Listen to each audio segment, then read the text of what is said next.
आपका क्वेश्चन है जिसमें आपको दे रहा है the displacement of electron in a multiple bond in the presence of attacking reagent is called.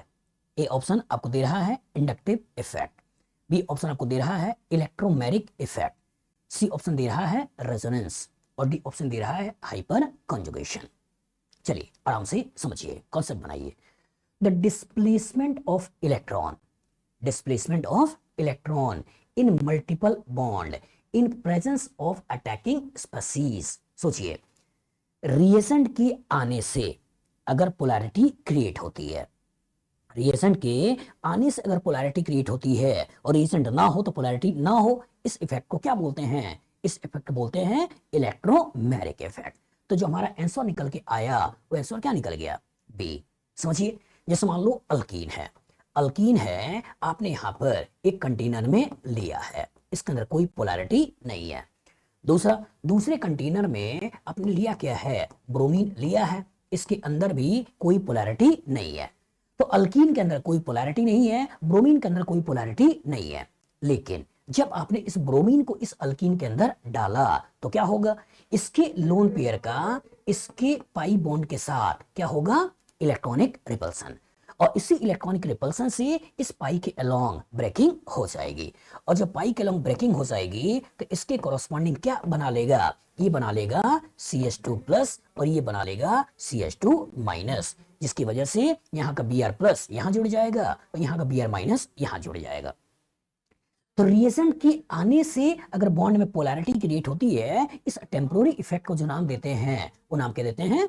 Electromeric effect. तो वही डेफिनेशन आपसे पूछ रहा है कि the displacement of electron in a multiple bond, displacement of electron in a multiple bond in presence of attacking reagent, in presence of attacking reagent is called as, क्या बोलना है? Electromeric effect. यहां पे दे रहा है दूसरा क्या है? Inductive effect. तो ये क्या होता है? डेफिनेशन दिमाग में बैठाइए कि जो दो एटम के बीच में इलेक्ट्रोनेगेटिविटी का डिफरेंस होता है, जब दो एटम के बीच में इलेक्ट्रोनेगेटिविटी का डिफरेंस होता है तो मोर इलेक्ट्रोनेगेटिव लेस इलेक्ट्रोनेगेटिव का इलेक्ट्रॉन क्लाउड खींचता है, जिसकी वजह से बॉन्ड में पोलैरिटी क्रिएट होती है और इसी पोलैरिटी का सिग्मा बॉन्ड क्लाउड ट्रांसमिशन, इसी ट्रांसमिशन इफेक्ट को क्या बोलते हैं? Inductive effect. तो ये एक परमानेंट इफेक्ट होता है कि जब दो एटम के बीच में इलेक्ट्रोनेगेटिविटी का डिफरेंस होगा तो more electronegative less electronegative atom का इलेक्ट्रॉन क्लाउड खींचेगा ही खींचेगा, और खींचने की वजह से पोलैरिटी क्रिएट होगी ही होगी। जो पोलैरिटी क्रिएट होगी, यहाँ पार्शियल पॉजिटिव आएगा तो इसका मतलब कोई ना कोई नेगेटिव इसको अटैक करने की कोशिश करेगा ही करेगा। तीसरा आपको दे रहा है रेजोनेंस। रेजोनेंस क्या होता है? जो कोई एक स्ट्रक्चर मॉलिक्यूल के सारे फिजिकल केमिकल प्रॉपर्टीज को ना समझा पाए तो उसी को समझाने के लिए पाई इलेक्ट्रॉन का मूवमेंट या नॉन बॉन्डिंग इलेक्ट्रॉन का मूवमेंट कराते हैं। तो पाई इलेक्ट्रॉन का मूवमेंट या नॉन बॉन्डिंग इलेक्ट्रॉन का मूवमेंट से जो अलग अलग स्ट्रक्चर बनाते हैं उन स्ट्रक्चर को बोलते हैं रेजोनेटिंग स्ट्रक्चर है, और फिनोमिना को बोलते हैं रेजोनेंस है। जैसे अगर आपने बेंजीन लिया और बेंजीन में सोचो इसी के पाई इलेक्ट्रॉन का हमने मूवमेंट करा दिया और पाई इलेक्ट्रॉन को मूवमेंट करा के हमने स्ट्रक्चर बना लिया, और जो स्ट्रक्चर बनाया वो कौन सा बनाया? वो स्ट्रक्चर कुछ ऐसे बनाया। तो जब कोई एक लेविस स्ट्रक्चर मॉलिक्यूल के सारे फिजिकल केमिकल प्रॉपर्टीज को नहीं समझा पा रहा है तो उसी को समझाने के लिए पाई इलेक्ट्रॉन को मूवमेंट कराया या नॉन बॉन्डिंग इलेक्ट्रॉन का मूवमेंट कराया। तो पाई इलेक्ट्रॉन का मूवमेंट या नॉन बॉन्डिंग इलेक्ट्रॉन का मूवमेंट से जो अलग अलग स्ट्रक्चर बना रहे हैं, इन स्ट्रक्चर को बोलते हैं आपका रेजोनेंस, और इस फिनोमिना को बोलते हैं ये रेजोनेटिंग स्ट्रक्चर और फिनोमिना को बोलते हैं रेजोनेंस। ये आपका रेजोनेटिंग स्ट्रक्चर हो गया और इसको बोलते हैं रेजोनेंस हाइब्रिड।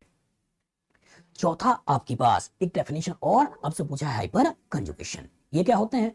हाइपर कंजुगेशन आपको मालूम है बेटा कि जो इंडक्टिव इफेक्ट होता है सिग्मा के लॉन्ग ऑपरेटिव है, जो रेजोनेंस होता है पाई के लॉन्ग ऑपरेटिव है।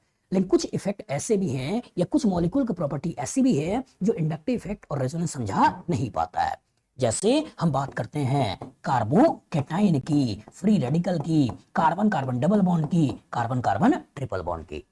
अगर कभी इसके बगल में sp3 कार्बन आ गया और यहाँ पे अगर कम से कम एक हाइड्रोजन आ गया तो जो इंडक्टिव इफेक्ट कहता है उसका जस्ट उल्टा हमको दिखाई देता है। तो इसी उल्टे इफेक्ट को समझाने के लिए हमने सिग्मा को पाई के साथ मिलाया या वैलेंट ऑर्बिटल के साथ मिलाया और एक नया कॉन्सेप्ट दिया, उस कॉन्सेप्ट को बोलते हैं हाइपर कंजुगेशन। तो अगर ये अल्कीन है या टॉल्वीन वगैरह है या एरोमेटिक कंपाउंड से कनेक्टेड हाइड्रोजन, कार्बन पे हाइड्रोजन है, तो उस केस में कहते हैं कि कार्बन हाइड्रोजन सिग्मा का बगल वाले पाई के साथ ओवरलैपिंग, इस कॉन्सेप्ट को हाइपर कंजुगेशन। कार्बोकेटायन है तो बोलते हैं कार्बन हाइड्रोजन सिग्मा का बगल वाले कार्बन के पी ऑर्बिटल के साथ वैकेंट ऑर्बिटल से ओवरलैपिंग, उसको बोलते हैं हाइपर कंजुगेशन। लेकिन ये इंडक्टिव इफेक्ट परमानेंट, ये आपका रेजोनेंस परमानेंट, ये हाइपर कंजुगेशन परमानेंट। लेकिन जो टेम्पररी इफेक्ट है वो टेम्पररी इफेक्ट कौन सा है?